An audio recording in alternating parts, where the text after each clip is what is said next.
ইমান দেৰিলৈকে যে ঘৰৰ বাহিৰত থাক কেনেবাকে কৰবাত কিবা যাদু মন্ত্ৰ শিকি আছ নেকি? যাদু মন্ত্ৰ? মই আকৌ কিয় যাদু মন্ত্ৰ শিকিবলৈ যাম মা?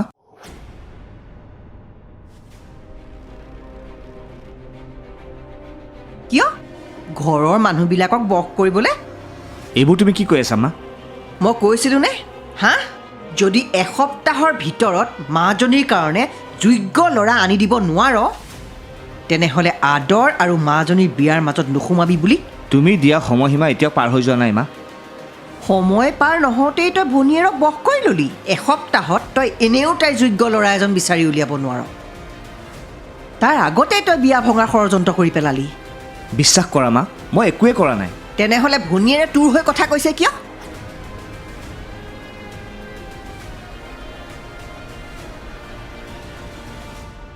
কি ভণ্টিয়ে মোৰ কথাবোৰ বুজি পাইছে?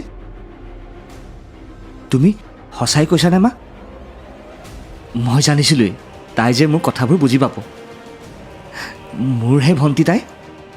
তোৰ লাজ নালাগিলে ভনীয়েৰৰ বিয়াখন ভাঙিবলৈ? এইবোৰ তুমি কি কথা কৈ আছা মা? নেমাতিবি মোক মা বুলি। মুখৰ আগত মৰম দেখুৱাৰ কোনো প্ৰয়োজন নাই।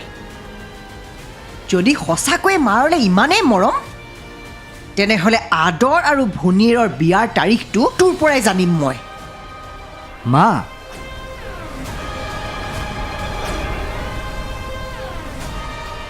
ককায়েক হিচাপে এইখিনি দায়িত্বও ল'ব নোৱাৰিবিনে?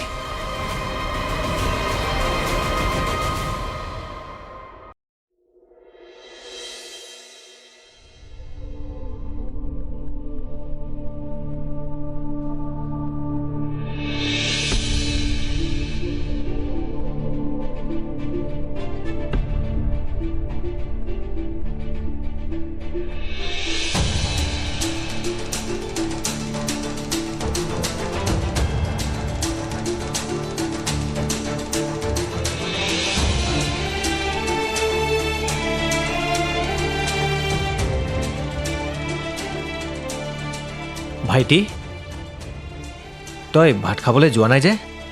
আমি ৰৈ আছোঁ নহয়। মোৰ ভোক নাই, তহঁতে খাগৈ। ঠিক আছে, তেন্তে আমিও নাখাওঁ। নাখালে নাই, মোক এনেকৈ আমনি কৰি নাথাকিবি দাদা। তই খং কৰি আছোঁ মোক? আচলতে ভাইটি, মোক আমনি কৰি নাথাকিবি দাদা। এবাৰ মোৰ কথাটো শুনি ল।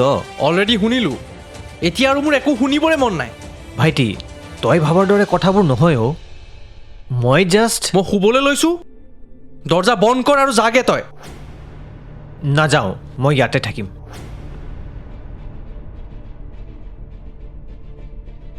ভাইটি,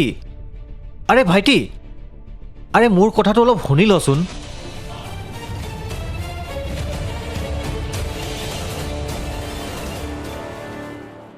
নন্দিনী, দেউতা, ইহঁত দুটা অহা নাই যেতিয়া ইহঁতৰ কাঁহী দুখন ঢাকি থোৱা।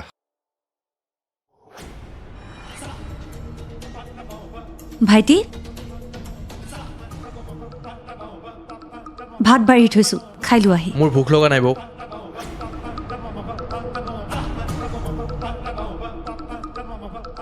চোৱা আদৰ, মানুহৰ খং ভাতৰ ওপৰত কেতিয়াও কৰিব নাপায়। ভাতে তোমাক একো কৰা নাই নহয়। এতিয়া মোৰ বাবে সেয়া ভাত নহয়, বিষ যেন হ'ব।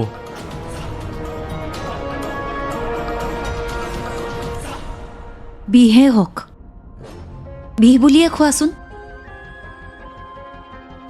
মাতৰ বিষ যদি হজম কৰিব পাৰিছা তেন্তে তুমি ভাতৰ বিষো হজম কৰিব পাৰিবা। মোক বুজাব নালাগে বৌ। এইখিনি অধিকাৰো মোৰ নাই জানো? বৌ প্লিজ, মোৰ সেইবোৰ কথা পতাৰ একেবাৰে মন নাই।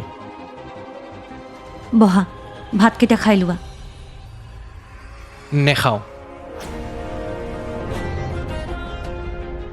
মই কিন্তু বেয়া পাম ভাইটি। এসাঁজ ভাতৰ কাৰণে মানুহে কিমান কষ্ট কৰিছে, কিমানে এসাঁজ খাবলৈ নাপাই ক'ত কেনেকৈ ভিক্ষা কৰি আছে। আনৰ মুখলৈ বাট চাই আছে যে কেতিয়া কোনোবাই ভাতৰ আধা কাঁহী এৰি থৈ যাব আৰু সেইখিনি পেট পূৰাই খাবলৈ পাব।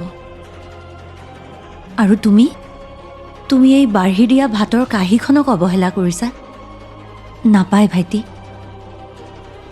এনেকুৱা কৰিলে মা লক্ষীয়ে মনত দুখ পায়। বহাচোন।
নন্দিনী, তুমিও খাই লোৱা।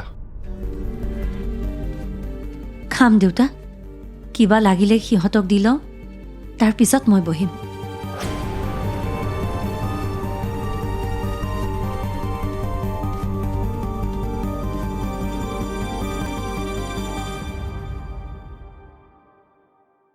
নন্দিনী, দেউতা, তুমি ভাত খালা? খালোঁ দেউতা। মাৰা। শুবলৈ গৈছে।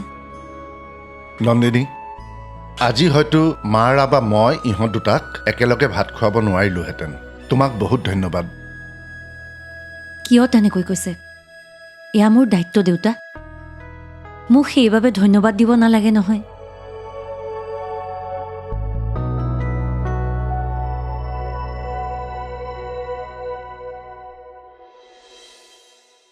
দীপালী,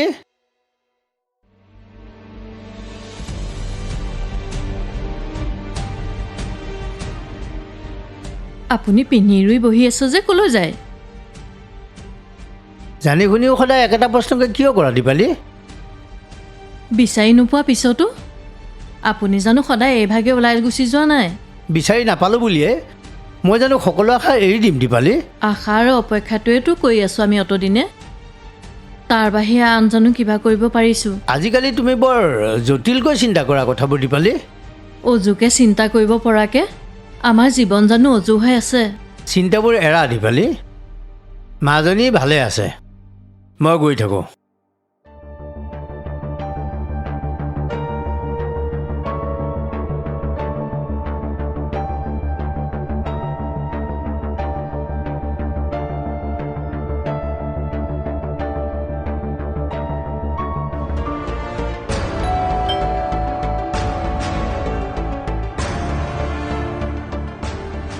অ' মাধৱ, আহাচোন। ৰাতিপুৱাই ক'ৰ পৰা আহিলা? আপোনালোকৰ ঘৰলৈ আহিছোঁ খুৰী। জয়ন্তদাক এবাৰ মাতি দিয়কচোন। এখেত দেখোন এইমাত্ৰ ওলাই গৈছে, ৰাস্তাত লগ নাপালা নেকি? নাই দেখোন, নেদেখিলোৱে।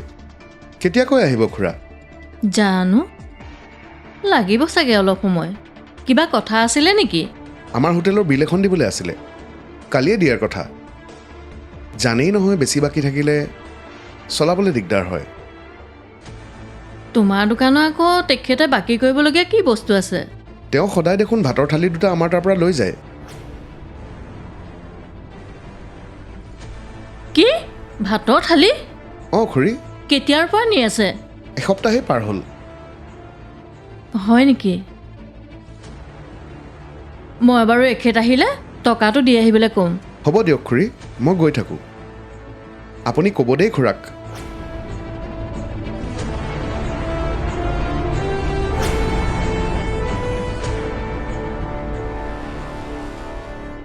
কি আপডেট আছে প্ৰজ্ঞান? ছাৰ কালি মানুহজনে কোৱাৰ পাছত কনফাৰ্মেশ্যনৰ কাৰণে আমাৰ লগত ডিল কেঞ্চেল কৰা সকলো মানুহৰ লগত কথা পাতিলোঁ। গোটেইখিনি একে কথাই ক'লে।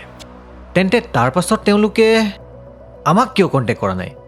ছাৰ এনেদৰে ঠগাই যাব বুলি কোনেও ভবা নাছিল।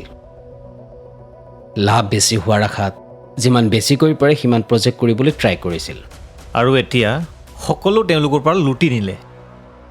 বিজনেছত ইমান মূৰ্খ হৈ মানুহবোৰ কেনেকৈ চলি আছে হে? মূৰ্খ বুলি নহয় ছাৰ, য'ত লাভ ত'ত বিজনেছ বুলি কথা এষাৰ নাই জানো? লাভ বিচাৰি গৈয়ে আটাইৰে এতিয়া দেউলীয়া অৱস্থা। নতুন ডিল কৰিবলৈ কোনো এজন এতিয়া ষ্টেবল হৈ থকা নাই। এইয়া লাভ বিচাৰিবলৈ গৈ সদায় কাম কৰি থকা কোম্পানীটো এৰি অচিনাকি কোম্পানীত গৈছিল নহয়। আনক বিপদত পেলোৱাৰ ফল হাতে হাতে নাহিল জানো? হয় ছাৰ, কৰ্মই আপোনাক উভতি ফল দিবই। ভাল কামৰ ফল ভাল, বেয়া কামৰ ফল বেয়া। কিন্তু আমি দেখোন কাৰো বেয়া হোৱা চিন্তাই নকৰোঁ। কিয় আমাৰ লগত তেনেকৈ কৰিছে? সেয়াইতো আমি সকলোৱে একো ভাবিয়ে উলিয়াব পৰা নাই। কোনে কৰিলে এইবোৰ জানিব পৰা নাই। এটা কাম কৰা প্ৰজ্ঞান, ট্ৰাষ্ট নামৰ কোম্পানীত ডিল কৰিবলৈ যোৱা আটাইৰে লগত কথা পাতা। তেওঁলোকক কোনে কণ্টেক্ট কৰিছিল, ফোন কৰিছিল নে মেইল কৰিছিল, ক'ত লগ পাইছিল, মতা মানুহ নে মাইকী মানুহ, বয়স কিমান, সকলো ডিটেইলছ ওলোৱা। 1 ঘণ্টাৰ ভিতৰত মোক এইখিনি ডিটেইলছ লাগে। সকলোকে কামত লগাই দিয়া। Okay sir.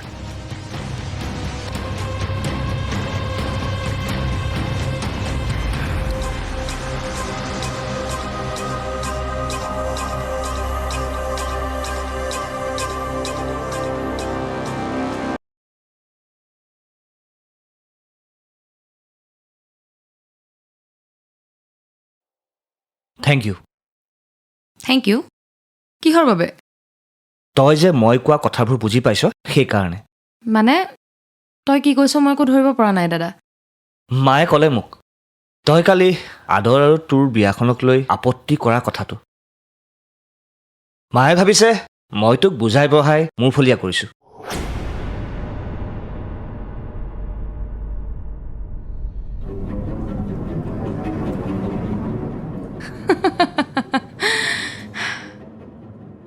মই বিয়াখনক লৈ আপত্তি কৰা বুলি তোক কোনে ক'লে দাদা? সেইখন ঘৰলৈ বিয়া হৈ যোৱা মোৰ সপোন হয়, আৰু তই ভাবিছ যে মই সেই সপোনটো এনেকৈ এৰি দিম? কিন্তু মায়ে দেখোন। মই মাত্ৰ মাৰ লগত আলোচনাহে কৰিছিলোঁ। এইখন বিয়াক লৈ মই আপত্তি কৰিম বুলি তই ভাবিছও যে?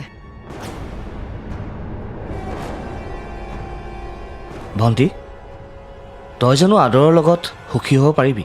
তই নিজেই ভাবচোন। মই অলৰেডি ভাবিলোঁ দাদা। দৰাজন আদৰ নহয়, যদি আন কোনোবা অচিনাকি মানুহ হয় তেন্তে?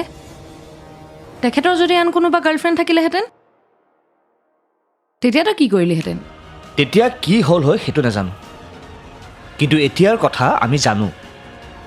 আৰু জানি বুজি ভুল কৰাটো মূৰ্খামি নহয়নে? মোৰ অফিচলৈ দেৰি হৈছে। তোৰ লগত আৰু এই বেবেৰী বাং কথাবোৰ পাতি থাকিবলৈ মোৰ সময় নাই।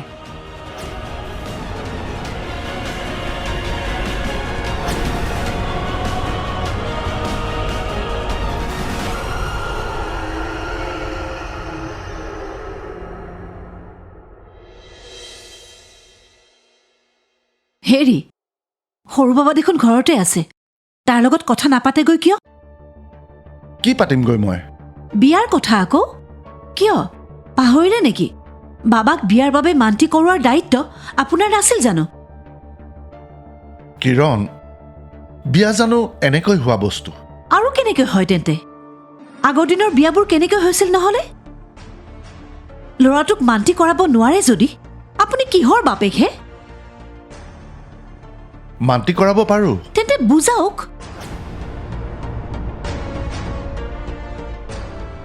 মোৰ মুখৰ ফালে কি চাই আছে? যাওক আকৌ।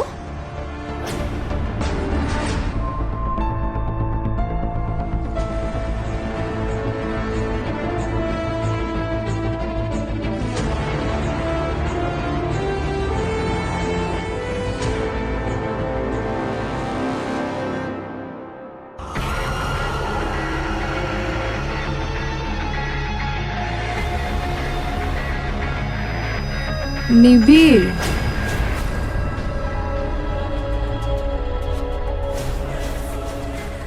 যাবলৈ ওলালে নেকি? অঁ যাওঁৱেই আৰু কিবা আপডেট আছে নেকি? বিচাৰি বিচাৰি 4জনমানক বিচাৰি পালোঁ। বাকী 3গৰাকী এতিয়া এক্টিভ হৈ থকা নাই, নহ'লে বা চিমখন ওৱান টাইমে ইউজ কৰিছে। আৰু এটা কথা, এটা নম্বৰৰ পৰা 4জনমানক কণ্টেক্ট কৰা হৈছে, তাৰ বাহিৰে এটা নম্বৰো ভেলিড হৈ থকা নাই। আচ্ছা, এই নাম্বাৰটোৰ ডিটেইলছ পালানে? কাজলে ট্ৰাই কৰি আছে। আৰু এই ক্লায়েণ্টছখিনিক ক'ত লগ পাইছিল কিবা গম পালানে? প্ৰজ্ঞান গৈছে লোকেশ্যন কেইটালৈ, তাৰ পৰা কিবা আপডেট নিশ্চয় আহিব লাগে। That's great. কিবা থাকিলে মোক জনাবা। এতিয়া মই গৈ থাকোঁ। হ'ব দিয়া। শুনাচোন, আদৰ আজি অফিচলৈ অহা নাই নেকি? না, নাই অহা।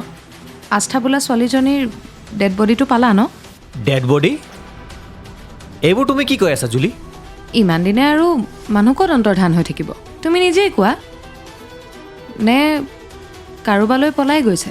জুলি, আস্থা পলাই যায়, যিয়ে মৰে, যি হয় হৈ থাকক। তোমাক এইবোৰ খুচৰি ফুৰা কি প্ৰয়োজন? It will be better you should mind your own business.